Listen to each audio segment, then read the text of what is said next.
जातम् यतीन्द्राश्रयमाश्रये ज्ञानप्रमेयसाराभिवक्तारं वरदं मुनिम्। दास अब तक तनियन बोल रहा था, पर बाद में ही देखा कि अनम्यूट नहीं किया था। तो एक तनियन का अनुसंधान से तनियन अनुसंधान को समाप्त करता हूँ और उपन्यास में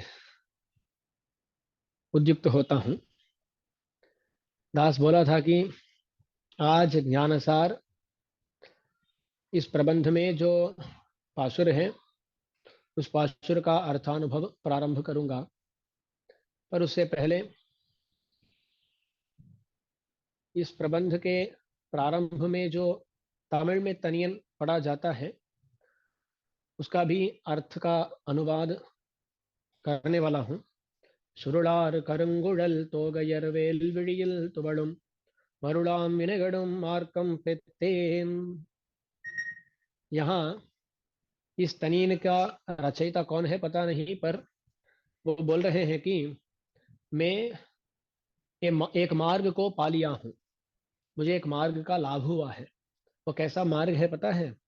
சுருளார் கருங்குழல் தோகையர் வேல்விழியில் துவளும் மருளாம் வினைகடும் மாर्गम பெத்தேன்। अज्ञान का हरण करने वाला मार्ग मुझे मिल गया है। वो कैसा क्या मार्ग है?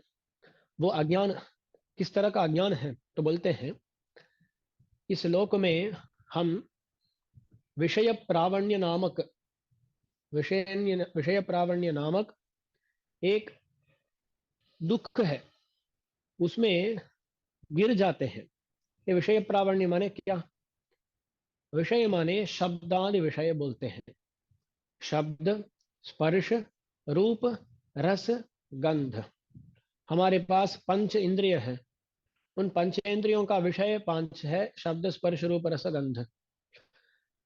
इनसे कुछ अधिक अनुभव कहीं नहीं होता है ना। हम कुछ भी देखते हैं या सूंघते हैं या उसका स्वाद लेते हैं, सुनते हैं, छूते हैं, उतना ही, पांच। सभी अनुभव इनमें अंतर्भूत हो जाते हैं, है ना।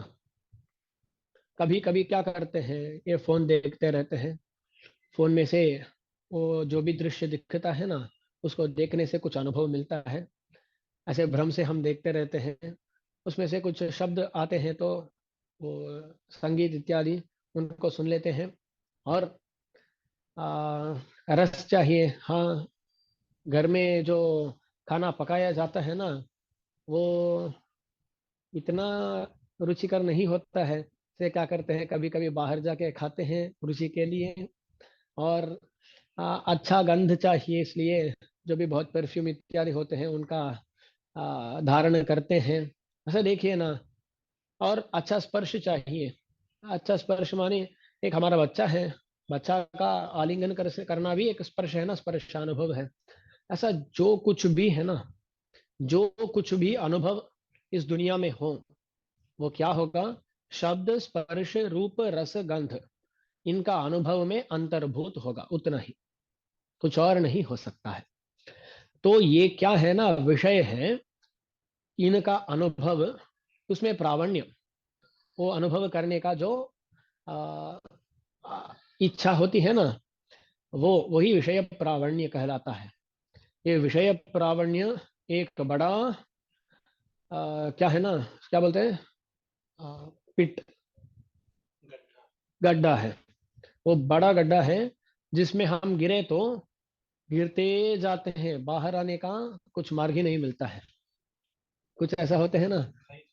हाँ, गड्ढा गड्ढा, तो उसमें गिरने से हम गिरते जाते हैं।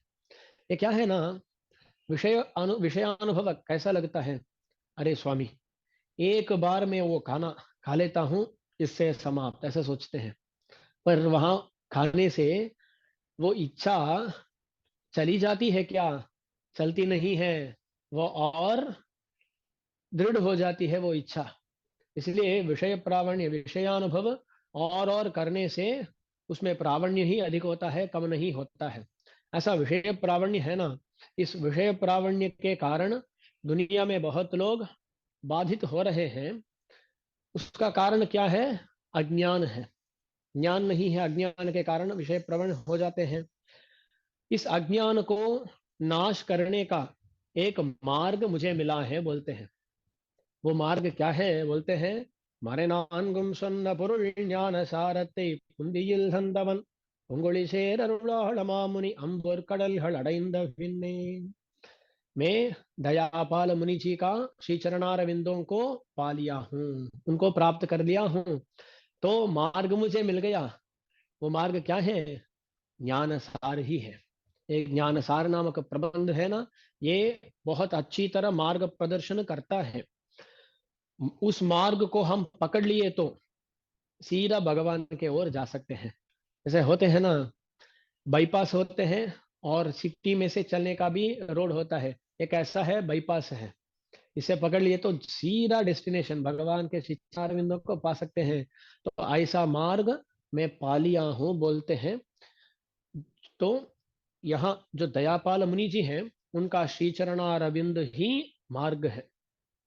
उनको पाने से हम क्या कर सकते हैं? वो ज्ञानसार को दिखाएंगे, ज्ञानसार के द्वारा हम हमारा डेस्टिनेशन जो है, गम्य जो है, उसको प्राप्त कर सकते हैं। यह विषय है।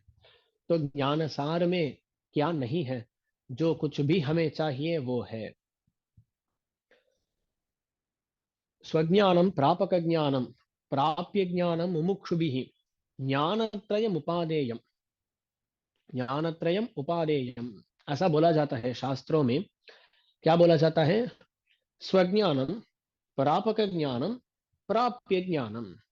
पहले पहले हमें यह जानना है कि मैं कौन हूं, मेरा स्वरूप क्या है, मेरा स्वभाव क्या है, उसको जानना पड़ेगा। उसको जानने से हमें प्राप्य का निश्चय करने का अवकाश मिलेगा। तो देखिए ना, एक इंसान है, वो खुद को क्या मानता है? खुद को मानता है मैं एक एथलीट हूं, यानी रनर हूं, या कुछ ऐसा मानता है। तो वो क्या सोचता है? I am a runner. मैं एक एथलीट हूं, मैं एक रनर हूं, ऐसा सोचता है। ऐसा अपने आप के बारे में निर्णय करने के बाद वो क्या करता है? तो मेरा प्राप्य यह है। तो कोई ऐसा अपने आप को एथलीट समझ लिया, तो उसका प्राप्य क्या होगा? वो सोचेगा ओलंपिक में गोल्ड मेडल चाहिए मुझे, वो उसका प्राप्य होगा। तो अपने आप के बारे में वो सोच लिया है, प्राप्ति का निश्चय कर लिया है। इसके बाद क्या करना है?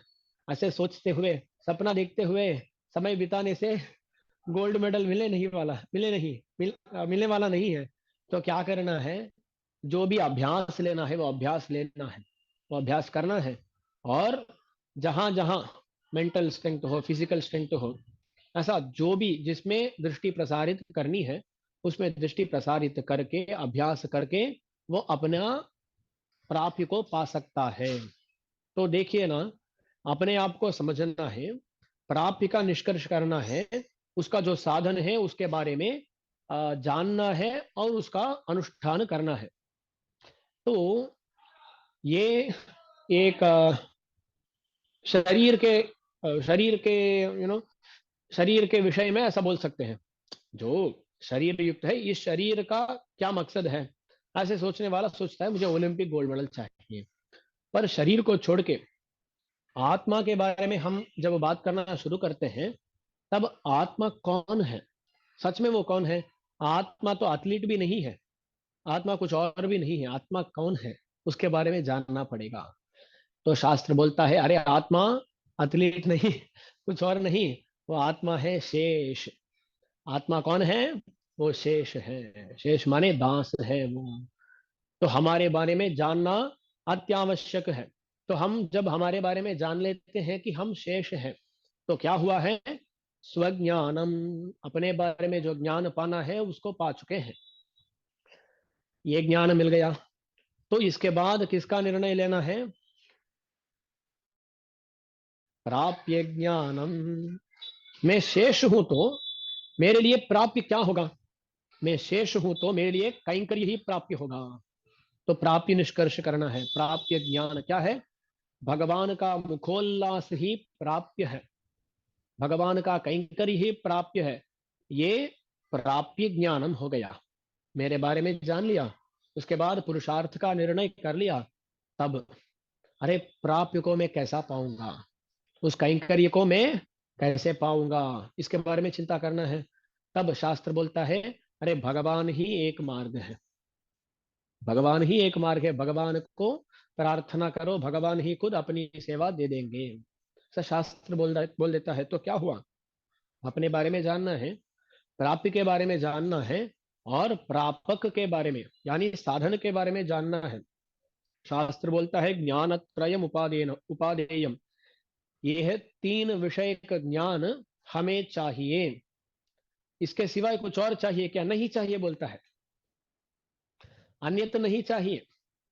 ये यह इन तीन विषयों के बारे में हम जान चुके, तो उसके बाद कुछ और ज्ञान नहीं चाहिए। स्वामी हमें ज्ञान सार पढ़ना है क्या? अरे ज्ञान सार आपका कंठस्थ हो ना हो इससे फर्क नहीं पड़ता, भगवान यही चाहते हैं। क्या चाहते हैं? मैं ही उपाय हूं, मैं ही उपाय हूं, उसको वो जानेगा या नहीं, भगवान वही देखता है। वो जान लिया तो काफी है। आपका तिरुवायुमொழி कंठस्थ ना हो, ज्ञान सार कंठस्थ ना हो, ये कंठस्थ ना हो, वो कंठस्थ ना हो, कुछ प्रॉब्लम नहीं है। अरे यहाँ देखिए ना, दास बोल रहा हूँ ज्ञान सार कंठस्थ ना हो तो भी कुछ प्रॉब्लम नहीं है। तो आपको सोचना चाहिए, जो लौकिक ज्ञान को हम संपादित करते हैं, उसका संपादन में हम सदा सर्वदा जुटे हैं, उसके बारे में क्या बोलना है? उसके बारे में तो कुछ बोलना ही नहीं है। तो देखिए, वो तो हमें आत्मोज्जीवन के लिए उपेक्ष है, यानी अनादरणीय है ऐसे ज्ञान। इसलिए हमें क्या चाहिए, क्या जानना है? इन तीन विषयों के बारे में जानना है। तो यहाँ देखिए, आप बोल सकते हैं स्वामी तो ज्ञानसार जानना नहीं है क्या? ऐसा दास का अभिप्राय नहीं। क्या बोल रहा हूँ, ज्ञानसार कंठस्थ ना हो तो भी ज्ञानसार से इन तीन विषयों के बारे में हम जान चुके तो वो काफी है। ये दास का अभिप्राय है, ये नहीं कि स्वामी बोल दिए ज्ञानसार नहीं चाहिए, कुछ भी नहीं चाहिए, हम कुछ भी पढ़ेंगे नहीं, ऐसा दास का अभिप्राय नहीं। जो जानना है उसको जानना ही है। आपका कंठस्थ करने से मुक्ति नहीं मिलेगी, इस ज्ञान से ही मुक्ति मिलेगी। तो ज्ञान पाना आवश्यक है। तो तीन विषय हो गए ना। तो यहाँ इसको दूसरी तरह भी देख सकते हैं। दास पहले उपन्यास में भी बोला था, तत्व हित पुरुषार्थ। यहाँ जो प्राप्य ज्ञान हम बोले थे वो पुरुषार्थ के बारे में ज्ञान है, जो प्रापक ज्ञान बोला था वो साधन के बारे में ज्ञान है। और जब दास बोला था स्वज्ञानम, खुद के बारे में जानना है, तो जब हमें खुद के बारे में जानना है ना, तब क्या होगा? हमें जानना है कि मैं प्रकृति से विलक्षण हूं और भगवान का दासभूत हूं। तो यहाँ देखिए, मुझे मेरे बारे में भी जानना है, इस प्रकृति के बारे में भी जानना है, भगवान के बारे में भी जानना है। तो मेरे बारे में मुझे अच्छी तरह जानना है, तो प्रकृति के बारे में और ईश्वर के बारे में जानना आवश्यक है ना? नहीं तो कोई इस प्रकृति को नहीं जाने तो वो क्या सोचेगा? वो सोचेगा कि अरे मैं शरीर हूं, ये शरीर जब नष्ट होने वाला है तब मैं भी नष्ट हो जाता हूं, ऐसी सोच आ सकती है। तो हमें ये भी जानना आवश्यक है, इस शरीर से मैं अत्यंत भिन्न हूं, देहेन्द्रिय मन प्राण धीभ्योन्यः बोलता है, ऐसा हमारे आचार्य बोलते हैं। तो हम इस प्रकृति प्राकृत पदार्थों से अत्यंत भिन्न है, इसको भी जानना है। ईश्वर का शेष है, उसको भी जानना है। तो देखिए ना, हमारे बारे में जानना है तो भी तीन तत्वों के बारे में जानना आवश्यक हो जाता है ना? प्रकृति के बारे में जानने बिना, ईश्वर के बारे में जाने बिना हम हमारे बारे में जान नहीं सकते। इसलिए तत्व ज्ञान, जो तत्व है उनके बारे में यथार्थ ज्ञान, सही तरह का ज्ञान का संपादन करना है, प्राप्य ज्ञान का संपादन करना है, प्रापक ज्ञान का भी संपादन करना है। हो गया। इनके बारे में बहुत अच्छी तरह बोलने वाला एक प्रबंध है, तो वो है ज्ञान सार। यही विषय है।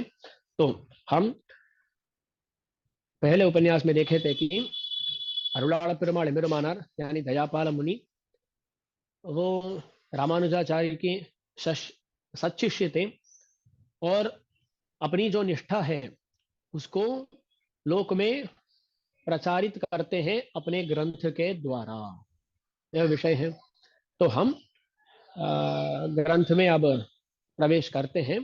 यहाँ इस ग्रंथ में तत्व हित पुरुषार्थों का जो ज्ञान है उसका सारांश दिया जाता है, इसलिए इसका नाम हुआ ज्ञान सार। तो ज्ञान, तत्व हित पुरुषार्थों के बारे में ज्ञान, उसका सार यहाँ दिया जाता है, इसलिए इसका नाम हुआ ज्ञान सार। तो यह है ज्ञान सार प्रबंध, उसका पहला पाशुर को दास अब पढ़ता हूँ। ऊन उड़र्चिरनीत वन कमலை கேள்வன் அடித்தேனு ஹருமாசெமிகு சிந்தையராய் தானே பழுத்தால் விழும் கனிபோல் பற்றற்று வீழும் விழுக்காடேதான் அருளும் வீடு। इस पहले पासुर में दयापाल मुनि जी आर्त प्रपत्ति इसके बारे में बात करते हैं। किसके बारे में बात करते हैं? आर्त प्रपत्ति के बारे में बात करते हैं। तो यहाँ पहले देखते हैं ये आर्त प्रपत्ति क्या है। प्रपत्ति में बहुत सारे भेद है, क्या क्या वैविध्य है, इसके बारे में हम पहले जानते हैं और पाशुर में जाते हैं। तो देखिए, हमारे संप्रदाय में भगवान को पाने के लिए जो मार्ग बताए जाते हैं उसमें एक ही सही मार्ग है, ऐसा बोला जाता है। वो क्या है? प्रपत्ति मार्ग। प्रपत्ति, शरणागति, न्यास इत्यादि अनेक नाम रखने वाला यह जो उपाय है उसमें विषय क्या है? भगवान ही उपाय है, इसको जानना ही प्रपत्ति है। तो यह विषय है, इसको प्रपत्ति बोलते हैं, शरणागति बोलते हैं, ये सब है ना। तो उनको हम जब उपाय बोलते हैं, अर्थ ये है कि वो खुद के लिए वो खुद उपाय नहीं होते, भगवान ही वहां उपाय है। ओके, इस विषय में ध्यान देना चाहिए। पर ये जो प्रपत्ति है ना, ये प्रपत्ति दो तरह की होती है। दो तरह की प्रपत्ति, एक है दृप्त प्रपत्ति, एक है आर्त प्रपत्ति।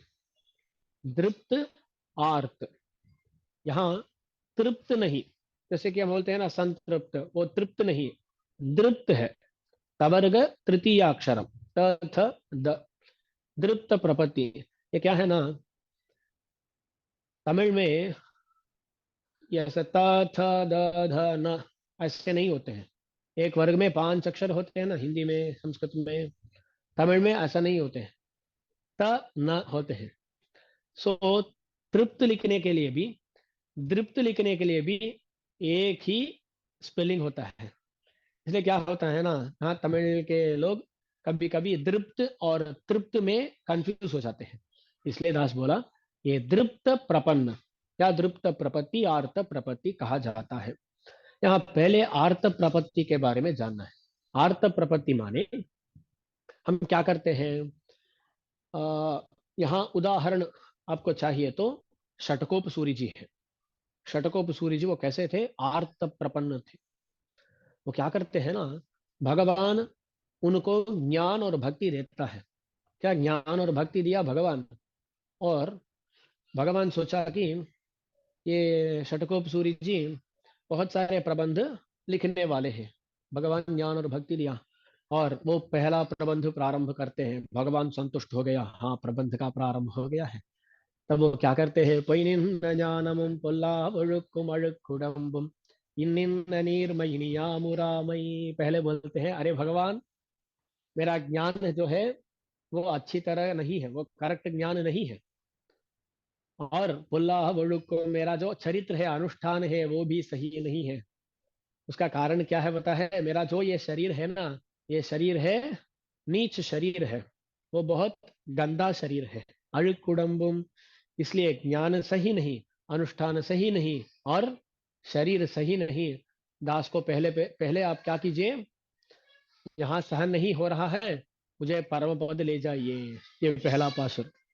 भगवान अति संतुष्ट था तो प्रबंध का प्रारंभ कर दिए। तो ये क्या कर रहे हैं? पहले ही प्रबंध, पहले पाशुर में ही बोल रहे हैं, अरे दास का सहन नहीं हो रहा, मुझे ले जाइए। तो भगवान आश्चर्यचकित हो गया, अरे हम सोच रहे हैं कि 4 प्रबंध इनमें से इनसे हमें क्या निर्माण करना है। पर ये तो पहले पासुर में क्या कर दिए, ऐसा, जो लोग आप क्रिकेट जानते होंगे ना, उसमें रिटायर्ड हर्ट बोलते हैं। मुझे कुछ गांव लग गया, इसलिए मैं, अब चोट लग गया है, इसलिए मैं खेल नहीं सकता। ऐसा भगवान सोच रहे थे कि सेंचुरी के सेंचुरी हमारे षटकोप सूर्य जी मारेंगे, पर वो पहले पासुर में क्या कर दिए, अरे भगवान हो गया, सहन नहीं कर पा रहा हूं, मुझे ले जाओ, ऐसा बोले। तो इनकी जो स्थिति है ना, वही आर्त प्रपत्ति कही जाती है। तो क्या है ना, वो सहन नहीं कर सकते संसार को देखते हुए, अरे संसार इतना दोषयुक्त है, इतना दोषयुक्त है, मैं यहाँ रह नहीं सकता। और भगवान के गुण को देखते हैं, अरे भगवान का इतने गुण है, तो भगवान को तुरंत पाना है। तो दो विषय है, भगवान का गुणों का अनुभव से भगवान को तुरंत पाने की इच्छा, संसार का जो दोष है उन दोषों को देखते हुए संसार से निवृत्त होने की इच्छा। इससे इसके कारण वो क्या करते हैं, अरे भगवान मुझे अभी अभी मोक्ष चाहिए, ऐसी प्रार्थना करते हैं। वो कौन है, आर्त कहे जाते हैं, आर्ताह संस्कृत में, आर्त। वो क्या करते हैं, भगवान को उपाय मानते हैं और प्रार्थना करते हैं कि अभी अभी मुझे मोक्ष चाहिए। वो आर्त प्रपन्न लोग होते हैं। जैसे कि नम्माழ்वार जी आर्त प्रपन्न थे।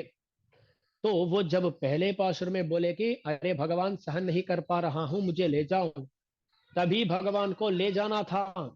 क्या, भगवान को तभी ले जाना था, पर भगवान क्या किया, अरे इनसे प्रबंधों का अवतार नहीं हुआ तो इस लोक का उद्धार कौन करेगा, इसलिए भगवान उनको ले नहीं गए। तो भगवान का कर्तव्यांश तो ले जाना था, पर भगवान उन कुछ विषयों के बारे में सोचते हुए यही रख दिए, किनको, नमाழ்वार को, षटकोप सूर्य जी को। तो वो कुछ विषय बोलते हैं, क्या है ना, नाड तिरुंद है काग, एक विषय है। ये जो लोक है ना, ये दुनिया, इसका उद्धार होना है, वो एक विषय है।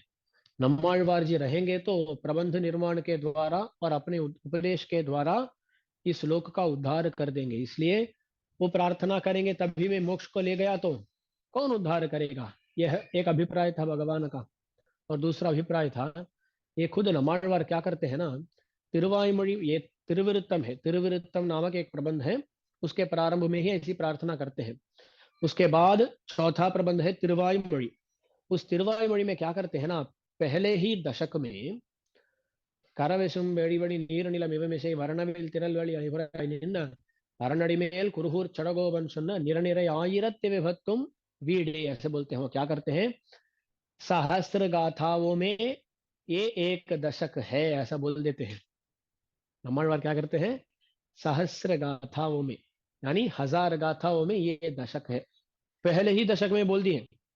और क्या करते हैं ना, बीच में भगवान को बोलते हैं, अरे भगवान मुझे ले जाओ। तो भगवान ने कहा, अरे आपकी प्रतिज्ञा क्या होगी, अब आप तो पहले ही प्रतिज्ञा कर दी है कि 1000 पासुर आएंगे, पर आप पूछ रहे हैं मुझे ले जाओ। इसलिए भगवान, षटकोप सूर्य जी का जो संकल्प है, जो उनकी प्रतिज्ञा है, उसकी हानि ना हो, ये भी भगवान का अभिप्राय है। और तीसरा विषय यह भी है कि नच पोई यागा मई का आगा। देखिए, नम्माழ்वार जी वैष्णव बने, ज्ञान पाए, प्रार्थना किए, भगवान मोक्ष ले गए, तो दुनिया में सब लोग क्या कहेंगे, अरे इस वैष्णव संप्रदाय में घुसना नहीं जी, घुसने पर मोक्ष मिल जाता है, इसलिए कोई भी नहीं जाना, ऐसा एक दुष्प्रचार हो जाएगा। होता है ना, ऐसे बहुत सारे दुष्प्रचार दुनिया में होता है। तो वैष्णव बनने से ही भगवान मोक्ष दे दिया तो ये दुष्प्रचार हो जाएगा, कोई भी वैष्णव संप्रदाय में घुसेगा नहीं, प्रवेश नहीं करेगा। तो भगवान देखे, इनको प्रार्थना करने देते हैं, मोक्ष नहीं देने वाले हैं। ऐसे भगवान संकल्प करके उनके द्वारा 4 प्रबंधों का निर्माण करने के बाद वहां उनका भी जो भक्ति थी ना, उस भक्ति का भी वर्धन करना था, ये भी एक विषय है।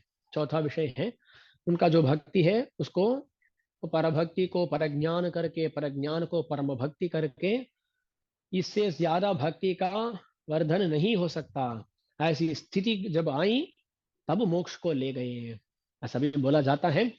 तो देखिए ना, ये आर्त प्रपन्न थे कौन? षटकोप सूर्य जी। तो आर्त प्रपन्न कैसे होते हैं? हे भगवान, आप ही उपाय हो, मैं सहन नहीं कर पा रहा हूँ, आपका गुणों का अनुसंधान करते हुए आपको पाना चाहता हूँ, तुरंत मोक्ष दीजिए। वो लोग होते हैं आर्त प्रपन्न। स्वामी, अब इस समय में कोई ऐसा होता है क्या? कोई ऐसा दिखते नहीं है। अब तो सब लोग कैसे हैं? दृप्त प्रपन्न है। वो दृप्त प्रपन्न माने वो दूसरा कैटेगरी है प्रपत्ति में। दृप्त प्रपत्ति, दृप्त प्रपन्न, वो कैसे है ना, उनका इतना ज्ञान आ गया कि ये शरीर संबंध जो है वो अच्छा नहीं है, वो तो दुख देने वाला ही है, ऐसा एक ज्ञान हो गया। पर क्या है ना, इस शरीर के साथ जो संबंध है वो ऐसा है कि इस शरीर को अभी अभी छोड़ने का भी मन नहीं कर रहा। तो इस शरीर को छोड़ने का मन नहीं कर रहा। तो कौन है? हम सब लोग हैं दृप्त प्रपन्न। प्रपन्न है तो दृप्त प्रपन्न है हम लोग। तो क्या है ना, हमें थोड़ा थोड़ा ज्ञान है। हाँ, भगवान को पाना है, इस शरीर को छोड़ना है, इतना ज्ञान है। पर इस शरीर को अभी छोड़ना है, अरे नहीं जी, इस शरीर में बहुत अभिमान है, हमारे बच्चे हैं, हमारे माँ बाप हैं और हमारे कुटुंब सभ्य हैं, इन सबको छोड़ने का मन तो अब नहीं कर रहा है। ऐसी जो स्थिति है ना, वो लोग कैसे क्या कहलाते हैं? वो होते हैं दृप्त प्रपन्न।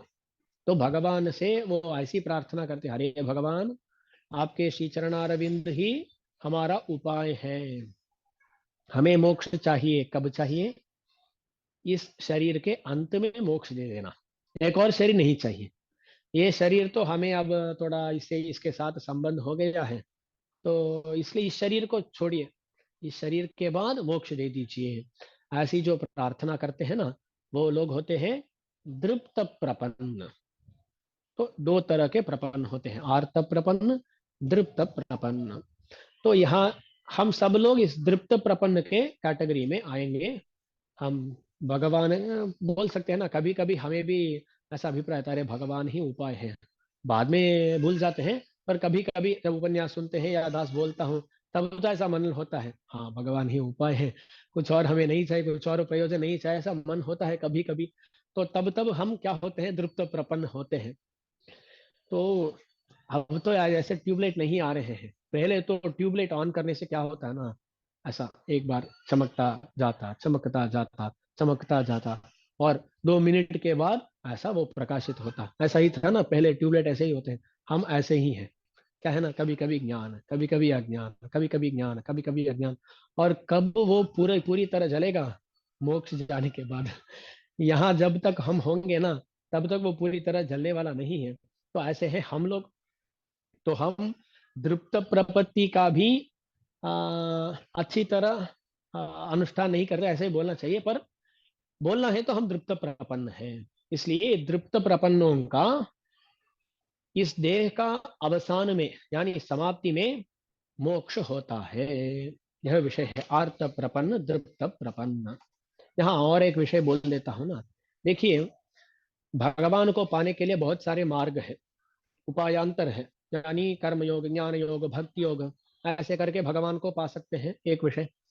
दूसरा है प्रपत्ति, शरणागति। शरणागति से भगवान को पाना। वहां शरणागति में दो तरह की शरणागति होती है, आर्त प्रपत्ति, दृप्त प्रपत्ति, है ना। तो यहाँ देखिए, जब कोई उपायांतर का अनुष्ठान करता है, यानी कोई भक्त योग कर रहा है, ऐसा सोचिए, जब उसका भक्ति योग निष्पत्ति हो जाती है, तब भगवान ये संकल्प करता है, इस व्यक्ति का जो जो कर्म है, उस कर्म में संचित कर्म का नाश कर देता हूं। ऐसा भगवान संकल्प करता है। किसका जी? भक्ति योग निष्ठ के लिए जो कर्म में संचित कर्म होते हैं, उस संचित कर्म का पूरी तरह विनाश कर देता है भगवान। संचित कर्म गॉन, डिलीटेड। उसके बाद जो प्रारब्ध कर्म होता है ना, उस प्रारब्ध कर्म को, उस भक्ति योग निष्ठ को भोगना पड़ता है। पूरी तरह भोगना पड़ता है उसको। ये प्रारब्ध कर्म कैसा होता है ना, कभी कभी एक जन्म में भी समाप्त हो सकता है, कभी कभी 10 जन्म, 100 जन्म, कितने भी जन्म हो सकते हैं, उस प्रारब्ध का तो अनुभव करना ही पड़ेगा। किसको? उस भक्ति योग निष्ठ को। ओके। वहां भी थोड़े शॉर्टकट है, यानी ऐसा अवतार रहस्य ज्ञान इनको लेकर वहां थोड़े शॉर्टकट्स है, पर यूजुअली जनरली ऐसा होता है। ओके। तो भक्ति योग निष्ठ के लिए भगवान क्या संकल्प करते हैं? संचित कर्म का नाश कर दूंगा, प्रारब्ध को तो भोगना पड़ेगा। यहाँ ये कर्म जो है ना, पुण्य पाप रूप कर्म, उसमें दो होते हैं। एक है संचित कर्म, दूसरा होता है प्रारब्ध कर्म। ये संचित को क्या है ना, हम जो भी करते हैं कर्म, भगवान तो तुरंत तुरंत उसका फल नहीं दे सकता। वो क्या हो जाता है ना, वो बहुत बड़ा हो जाता है, उसका जो संख्या है ना, हमारी कर्म की संख्या, वो बहुत बड़ी हो जाती है। इतनी बड़ी हो जाती है, भगवान देखता है अरे इसको करंट अकाउंट में रखने से कुछ फायदा नहीं है, उसको एफडी में ट्रांसफर कर देते हैं। तो वो जो है ना, उसको हम जब चाहे तब निकाल नहीं सकते हैं। ऐसा भगवान संचित कर्म को लगा कहीं ऊपर, ऐसा क्या है ना, बैग्स में ऐसा बांध कर भगवान रख लेता है। आज खोलेंगे नहीं, कभी और खोलेंगे, ऐसा सोचते हुए जो भगवान रखा हुआ है, भगवान रखता है, उसको संचित कर्म बोलते हैं। जिसका अक्यूमुलेशन हुआ है, जिसका फल अब तक प्रारंभ नहीं हुआ, जिसका फलदान अब तक प्रारंभ नहीं हुआ, वह संचित कर्म। और देखिए भगवान क्या करता है, ऐसे बैग है ना, ऐसे अनंत बैग होते हैं हमारा एक एक व्यक्ति का, अनंत संचित कर्म होते हैं। उसमें से भगवान क्या करते हैं ना, एक बैग लेते हैं, एक बैग लेके उसमें से, हाँ इस बैग को इस बार हम खोल देते हैं, उसमें से क्या क्या कर्म मिल रहे हैं, अरे पुण्य आएगा, पाप आएगा, ये आएगा, वो आएगा, तो इनका फल देते हैं भगवान। ऐसा फल देना शुरू करेंगे ना, ये जो खुला हुआ बैग है ना, उसको प्रारब्ध कर्म बोलते हैं। उसमें से कुछ पुण्य ऐसे भी होते हैं जिनको भोगने के लिए हमें बहुत सारे जन्म लेने पड़ेंगे। यानी देखिए ना, एक व्यक्ति था, वो एक ऋषि के पास जाके कुछ सेवा किया। वो ऋषि बोले, अरे तू 7 जन्म तक सुखी रहो, ऐसा वो मुनि बोल दिए। कर्म तो एक है पुण्य, पर वो कितने जन्म के लिए भोगने पड़ेगा उस कर्म को? 7 जन्म हो गए। ऐसा भी हो सकता है किसी मुनि के पास जाके अपसार कर दिया, वो मुनि बोले अरे 7 जन्म तक तो देखो ना इतना दुखी होगा, ऐसा एक श्राप दिए, तो वो क्या होगा ना, वो एक ही कर्म है, पर उसको अनुभव करने के लिए 7 जन्म लेना पड़ेगा, होता है ना। तो देखिए यही प्रारब्ध कर्म होता है। प्रारब्ध कर्म में भी कुछ कर्म ऐसे होते हैं जिनको बहुत जन्मों में भोगना पड़ता है, और कुछ कर्म होते हैं, छोटे होते हैं, जिनको एक जन्म के अंदर ही हम अनुभव कर सकते हैं। तो ऐसे बहुत सारे कर्म होते हैं, इसको प्रारब्ध बोलते हैं। यहाँ जो भक्ति योग निष्ठ है, वो भक्ति योग निष्ठ तो प्रारब्ध कर्म का पूरी तरह अनुभव करके ही मोक्ष को पहुंचेगा, ये हमारा संप्रदाय है। ये जो प्रपत्ति करने वाला है, इस प्रपत्ति करने वालों में जो आर्त प्रपन्न है, वो तो क्या प्रार्थना कर रहा है, अरे भगवान मुझे अभी ले जाओ। तो भगवान जब ऐसी प्रार्थना ये भक्त करता है, नहीं प्रपन्न करता है, तब भगवान संकल्प कर देते हैं, इसका जो भी कर्म है, प्रारब्ध हो या संचित हो, जो भी कर्म है वो नष्ट हो जाए, ऐसा संकल्प कर देते हैं और मोक्ष ले जाते हैं। तो जब प्रपत्ति हुई तभी पूरी तरह कर्म का नाश करके भगवान ले जाते हैं। ये आर्त प्रपत्ति का फल है। आर्त प्रपत्ति का ये वैभव है कि पूरी तरह कर्म का नाश कर देता है। पर ये हमारा जो दृप्त प्रपत्ति है ना, वो दृप्त प्रपत्ति में भगवान क्या करते हैं, संचित कर्म जो है उस संचित कर्म का भी नाश कर देते हैं। और जो प्रारब्ध कर्म होता है, प्रारब्ध कर्म में दो तरह के कर्म होते हैं। प्रारब्ध, अनभ्युपगत प्रारब्ध। क्या एक और बार बोलता हूं, अभ्युपगत प्रारब्ध, अनभ्युपगत प्रारब्ध। ये जो अभ्युपगत प्रारब्ध है ना, वो क्या है, वो इस जन्म में अनुभव करने लायक कर्म है ना, उसको अभ्युपगत प्रारब्ध बोलते हैं। इस जन्म में वो कर्म फिनिश हो जाएगा, या इस जन्म में उसका फल ले हमें भोगना है। और अनभ्युपगत है ना, वो भी प्रारब्ध है। हम देखे थे ना, वो मुनि का श्राप या मुनि का वो वर, वो कैसा होता है, उसको 7 जन्मों में भोगना पड़ता है। वो अनभिभगत है। और उसमें भी एक जन्म सुखी होना वो अभिभगत में आ जाएगा, 7 जन्म लेना नहीं, 6 जन्म वो नहीं होंगे। तो देखिए ना, अब भगवान क्या करेगा, इस जन्म में जो जो कर्म इस दृप्त प्रपन्न को भोगना है उसको भगवान रख कर, जो भी बाकी संचित कर्म है और जो भी बाकी अनभ्युपगत प्रारब्ध है उसका नाश कर देता है भगवान, उसका पूरी तरह नाश कर देता है। इसलिए इस जन्म में जो भोगना है उसको भोग कर, यानी अनुभव करके हम इस मोक्ष को पहुंच सकते हैं। हम बीच में कुछ और पाप नहीं किए तो वो भी है ना, हमें प्रपत्ति हो गई, भगवान को नाश कर दी, उसके बाद हमारा ज्ञान वो कुछ बदल गया और हम कुछ पाप कर दिए तो उसका भी फलानुभव करना पड़ेगा। तो इसलिए भगवान ऐसा कर दिए। तो जो इस जन्म में अनुभव करना है वो कर्म बाकी है। कभी कभी हमें ऐसा लगता है, क्या लगता है, स्वामी वो भगवान तो इतने शक्तिमान है, इतना कर्म को नाश किए, अरे इतना जो इस देह में अनुभव करना है उस कर्म को क्यों बाकी रखे, उसका भी नाश कर दे तो बहुत अच्छा होता ना। ऐसा हमारा चिंतन कभी कभी होता है। तो हमारे आचार्य उसका जवाब देते हैं, अरे भगवान आपका पूरा पाप को, पूरा पुण्य को नाश कर दिए तो भगवान का अनुग्रह ही होगा। और इस जन्म में देखिए ना, ये दृप्त प्रपन्न का इसकी प्रार्थना क्या है, मुझे इस देह के अंत में मोक्ष जाना है। और ऐसी प्रार्थना किया है, और भगवान क्या करते हैं, इसका जो भी पाप है उसका नाश नाश कर देते हैं। तो इसका पाप ही नहीं मिलेगा, पूरा सुख ही सुख, सुख ही सुख, सुख ही सुख मिलेगा। तो ये क्या करेगा ना, ये सोचेगा, अरे हम तो भगवान के पास जाके मोक्ष की प्रार्थना कर रहे थे, पर यहाँ इस दुनिया इतनी सुखदायक है, हमें क्यों मोक्ष जाना है, ऐसा मन लगेगा हमें। इसलिए भगवान देखते हैं, अरे कुछ ना कुछ पाप रखने से ही तू क्या है ना, मोक्ष को पाने की इच्छा रखेगा। इसलिए भगवान क्या करते हैं, कुछ ना कुछ पाप रखते हैं। पूरी तरह पाप का नाश कर दिए तो क्या करेंगे हम, यहाँ का इस सुख का अनुभव करते हुए तृप्त हो जाएंगे। तृप्त नहीं, तृप्त हो जाएंगे हम। हाँ अच्छा है, यही अच्छा है, अरे हमें क्यों मोक्ष जाना है। कभी कभी ऐसा लगता है ना, जब बहुत अच्छा एक आनंद मिल जाता है तब लगता है, अरे ऐसे आनंद में ही हम रह गए तो बहुत अच्छा, ऐसा लगता है। तो ऐसा नहीं लगना है, इसलिए भगवान हमें पाप रखे हैं कि वो पाप हमें भगवान का स्मरण दें और दिखाए कि इस प्रकृति में होने तक हम सुखी नहीं हो सकते।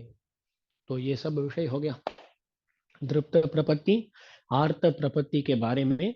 इन चीजों के बारे में सोचिए, आप पहले भी सुने सुने होंगे, आप सुने नहीं तो एक बार इसके बारे में चिंतन कीजिएगा, किसका क्या क्या होता है, आर्त प्रपन्न का क्या, दृप्त प्रपन्न का क्या, ये संचित कर्म क्या है, प्रारब्ध कर्म क्या है, अभ्युपगत प्रारब्ध क्या है, अनभिभगत प्रारब्ध क्या है, इनके बारे में सोचिएगा।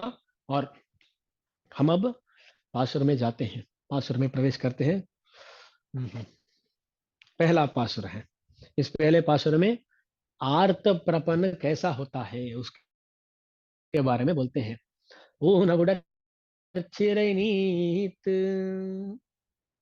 पहले बोलते हैं, हम सब लोग कहाँ हैं, हम सब लोग कुछ कारागार में है क्या, जेल में है क्या हम लोग। हाँ बोलिए जी, जेल में है, हाँ बोल रहे हैं, स्वामी बोल रहे हैं हाँ जेल में ही है हम लोग। हाँ बोलते हैं, स्वामी बोलते हैं कि हम जेल में है, हाँ जेल में है। मैं सोच रहा हम सब लोग फ्री है, स्वतंत्र है। स्वामी बोल रहे हैं नहीं, हम तो एक जेल में है। क्या है वो जेल, कर्म। ये देह है ना, ये शरीर ही एक जेल है। जेल को कारागार बोलते हैं, और क्या बोलते हैं, जेल। जेल तो इंग्लिश है, तो कारागार वो है ना। बोलते हैं ऊन उडर चिरै नीत, उडल माने देह, ऊन उडल माने मांसमय देह। अरे क्यों देह के बारे में बोलने के वक्त मांसमय बोलना है, ये दिखाने के लिए कि अरे ये कुछ बहुत सुंदर चीज नहीं है। हमारे आचार्य बोलते हैं, हमारे शरीर में जो अंदर होता है ना, उसको बाहर के ओर लाए तो ये कितना गंदा है, ये शरीर, ये अंदर तो इतना गंदा है, मांस है, रक्त है, वो है, ये है, अस्थि मज्जा, ऐसा बहुत सारे हैं।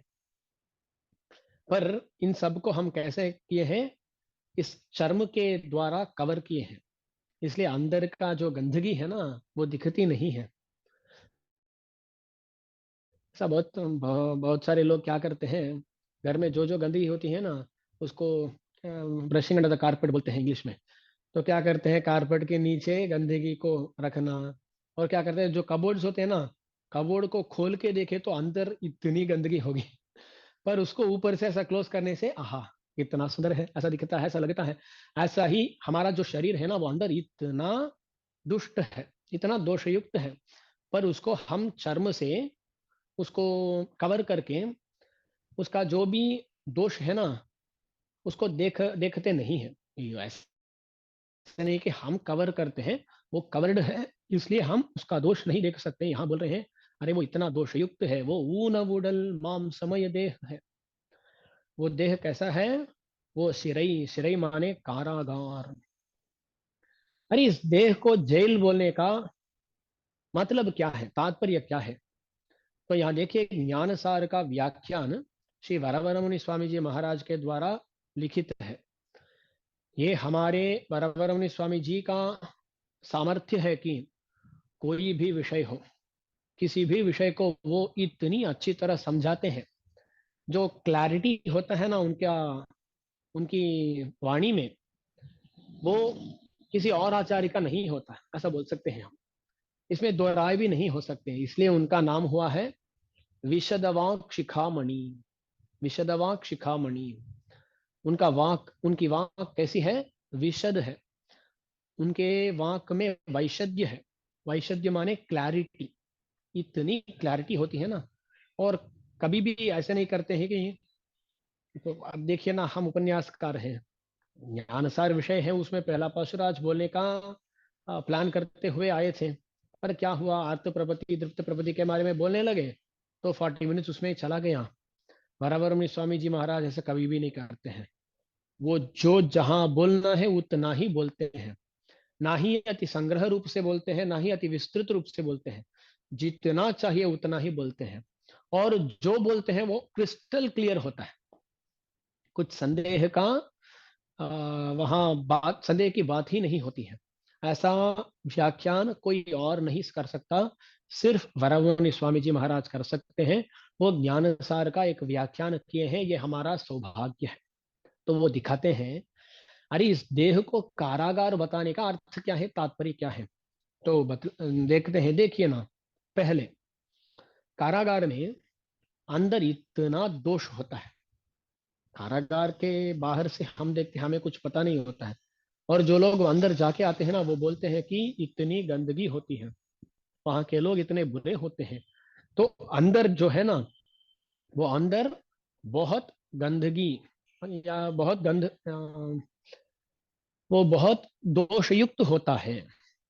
तो ये देह भी देखिए ना, बाहर देखने पर कुछ नहीं दिखता, अंदर तो इतना दोष है इस देह में। तो ये कुछ ही हुआ, आंतर दोष युक्तत्वम, कारागार और देह का सामान्य धर्म है, दोनों में कॉमन मिलते हैं। और दूसरा विषय, आत्मावक संकोच कर्म आ गया। देखिए, जो कारागार में फंस जाता है, वो क्या, वो बाहर आ सकता है क्या? नहीं। वो कहाँ यहाँ रह सकता है, उसका एक बाउंड्री अब हो गया, इतनी जगह में ही वो रह सकता है, यहाँ ही जा सकता है, यहाँ से बाहर नहीं आ सकता। तो उसका क्या हो गया है, संकोच हो गया है ना। ऐसा ही ये आत्मा जो है ना, जो इस देह में फंसा है, इसका भी संकोच हो गया है। ये सोचे तो भी कहीं नहीं जा सकता। आत्मा तो ज्ञानमय है, पर उसका ज्ञान का भी संकोच हो गया है। तो देखिए, दास हूं तो दास क्या कर सकता हूँ, दास दास के सामने जो ये फोन है ना, उस फोन को देख सकता हूँ, और थोड़ा दूर कुछ चीज है ना, वो देख सकता हूँ। बाहर कुछ 100 मीटर्स, 200 मीटर्स, इतनी दूर देख सकता हूँ, पर यहाँ से ऐसे देखते हुए आपको तो देख नहीं सकता। और ऐसा भी नहीं होता है कि आप लोग वहां से बात किए तो मैं इस उपकरण के बिना सुन सकता हूँ, ऐसा भी नहीं होता है। कुछ लोग ऐसा मानते हैं, कभी देखे हैं क्या? कुछ लोग ऐसा करते हैं, जब फोन में बात करते हैं ना, यहाँ श्रीरंगम से श्रीरंगम को बात कर रहे हैं तो उनका वॉल्यूम ऐसा 2 में होगा, और जब वो बात कर रहे होते हैं श्रीरंगम से दिल्ली को बात करना है तो और बहुत आ, ऊंचा, यानी वॉल्यूम बहुत अधिक करके बात करते हैं। यहाँ से अमेरिका को बात करना है तो इतना ऊंचा स्वर से बात करते हैं कि शायद उनको फोन के द्वारा ही नहीं, डायरेक्ट भी वो आवाज सुन जाएगा। ऐसा बात करते हैं, पर वो सच में नहीं होता है ना। हम जितना भी हमारा जो इंद्रिय है, उसमें उनमें से हम ज्ञान को परिमित रूप से ही पा सकते हैं। दास तो 100 मीटर्स तक देख सकता हूँ, पर बहुत दूर में जो लिखा हुआ होता है उसको दास पढ़ नहीं सकता। और जो पास में होते हैं वो जो बात कहते हैं उसको सुन सकता हूँ। दूर में जो कोई कुछ बोले उसको तो दास सुन नहीं सकता। तो हमारा इंद्रिय जो है ना वो संकुचित है। ये आत्मा हो ना, आत्मा संकुचित हो गया है। तो कारागार में फंसा हुआ व्यक्ति संकुच उसका संकोच होता है, ऐसा ही आत्मा का भी संकोच होता है। तो देह क्या है? ये कारागार है। और कौन कारागार को जाता है, कारागृह को जाता है? तो जो पहले कुछ पाप किया हो, कुछ कर्म किया हो, वही कारागार को जाता है ना। ऐसा ही हम भी कुछ कर्म किए हैं पहले जन्मों में, इसके कारण ही यहाँ इस देह में फंसे हैं। तो एक और साम्य हो गया है देह और कारागार का। तो ये कर्म का फल है, जो हम किए हैं उसका फल है। और ये क्या है ना, जो इस कारागार में हमें डालता है, तो कारागार में जो व्यक्ति होते हैं ना, उनको जो वहां कारागार में डाला है वही उसको वहां से निकाल सकता है।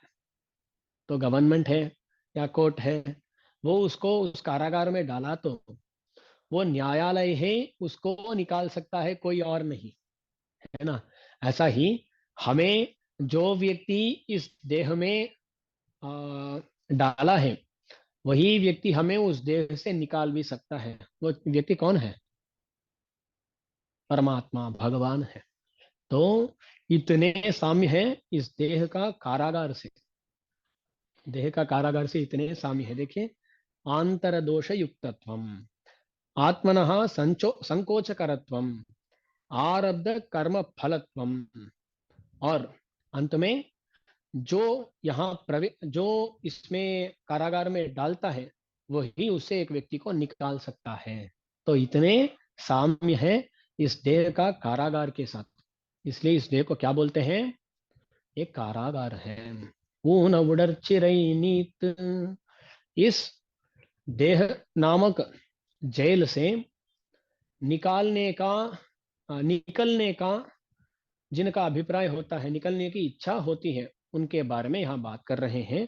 ऊन उड़र्चिरनीत, ऊन कमल केल्वनड़ी तेन गरुम आसमिग सिंधयराय। और उसके बाद बोलते हैं, यहाँ से निकलने की इच्छा ही नहीं, बल्कि भगवान का जो पादारविंद है, उस पादारविंद को पाने की इच्छा, उसको भी जो रखते हैं उनको आर्त कहते हैं।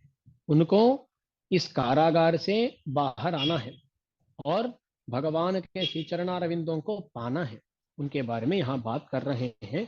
इसके बाद भी यहाँ बहुत सारे विषय हैं, इनको विस्तृत रूप से दास अगले उपन्यास में कहता हूँ, क्योंकि अब इसके बारे में बोला तो एक बहुत समय होगा, नहीं तो संग्रह रूप से कहना पड़ेगा। दास ये सोच रहा हूँ, हमारा तो कुछ निर्बंध नहीं है ना अभी फिनिश करना, ऐसा कुछ नहीं है। तो अच्छी तरह कालक्षेप करना है। कालक्षेप माने या क्या? हाँ, समय को बिताना है। ये कालक्षेप नहीं हो तो आप लोग क्या करेंगे दास को पता नहीं, पर ये कालक्षेप हो तो आप कुछ ये अच्छे विषय सुनेंगे तो अच्छा कालक्षेप हो गया, अच्छी तरह कालक्षेप हो गया। तो कालक्षेप के लिए है। तो अगले अगले उपन्यास में हम विस्तृत रूप से इसके बारे में सोचते हैं। आप लोग भी एक बार चिंतन कीजिएगा। इसको भी मनन बोलते हैं। श्रवण, मनन और निधिध्यासन, इनके बारे में बोलता है शास्त्र। तो क्या करना है? पहले सुनना है, श्रवण करना है, उसके बाद क्या करना है? मनन करना है। मनन माने बोलते हैं युक्ति भी श्रुतार्थस्य प्रतिष्ठापनम, श्रुतार्थस्य युक्ति भी प्रतिष्ठापनम। जो आप सुने हैं उसके बारे में चिंतन करना है। अरे स्वामी ऐसे बोले हैं, अरे ऐसे बोलने पर ठीक नहीं लग रहा है, ऐसा हो सकता है, ऐसा चिंतन करना है। ऐसा चिंतन करने से आपको जो भी अर्थ वो आप सुने हैं ना, उसको अ, ठीक तरह समझने की क्षमता मिलेगी। तो क्या करना है, सुनना है और मनन करना है, उसके बारे में चिंतन करना है। चिंतन करने से वो स्थिर हो जाएगा, उसके बाद उसका अनुष्ठान में लाना है। ऐसा ही क्रम है। तो जो भी दास आज बोला हूँ उसको नोट करके, नोट करना माने दो तरह का नोट हो सकता है। एक तो है नोटबुक में नोट करना, दूसरा है मन में नोट करना। तो हमारे प्रियाणवार बोलते हैं, सुवरवड़ी इഴുதி கொண்டேன், वो बोलते हैं जो भगवान के चरित्र है ना, उनको मैं अच्छी तरह लिखा हूँ। कहाँ लिखा हूँ? मेरे मन में लिखा हूँ, ऐसा बोलते हैं। कौन? हमारे श्री विष्णु चित्त सूर्य जी बोलते हैं। तो आप कहीं पर भी लिख सकते हैं, पेपर में भी लिख सकते हैं। उससे बढ़िया आप मन में ही अच्छी तरह लिखना है। और क्या है ना, कैसे लिखना है? पहले पहले क्या करते थे, तालपत्र में लिखते थे। ताल, यहाँ के दक्षिण भारत में तो तालपत्र में लिखते थे। तालपत्र में लिखने से क्या होता है, कभी कभी वो तालपत्र बहुत आसानी से नष्ट हो जाता है। इसलिए क्या करते हैं ना, कुछ ऐसे श्रीभाष्य इत्यादि ग्रंथ जिनका रक्षण अत्यावश्यक होता है ना, ऐसे ग्रंथों को क्या करते थे तब, ताम्र शासन, ताम्र पत्र में, ताम्र यानी मेटल होता है ना, उसमें कॉपर प्लेट्स बोलते हैं, कॉपर प्लेट्स में लिखते थे। क्यों? वो बहुत साल तक टिकेगा। ये तो वुड है, वो कभी भी कुछ भी हो सकता है। पर ताम्र पत्र में लिखने से वो बहुत सारे संवत्सर आएगा, इसलिए ऐसे उसमें लिखते थे। और उससे भी ज्यादा होना है तो शिला शासनम, शिला माने पत्थर, पत्थर में लिखना। तो तालपत्र में लिखने से ताम्रपत्र में लिखना और हाँ ज्यादा देर के लिए टिकता है। और शिला शासन यानी शिला में लिखना, और भी आप कहीं पर भी लिख सकते हैं। पर ये क्या है ना, एक बोलते हैं कभी कभी, ये तमिल में ऐसा कहा जाता है, किसी बात को हम निभाते नहीं है तो क्या बोलते हैं, हाँ तो जो बोला है ना उसको जाके कावेरी में ही लिखना पड़ेगा। क्या बोलते हैं, कावेरी में लिखना पड़ेगा। कावेरी में हम कुछ लिखते हैं तो क्या होता है, वो एक क्षण के लिए भी टिकता नहीं है। ऐसा तो मत कीजिएगा। कावेरी में लिखना नहीं, तो आप ताम्रपत्र या तालपत्र या शिला में लिख लीजिए। ऐसा दृढ़ रूप से लिख लीजिए। ऐसा बोलते हुए दास आज का उपन्यास का समापन करता हूँ।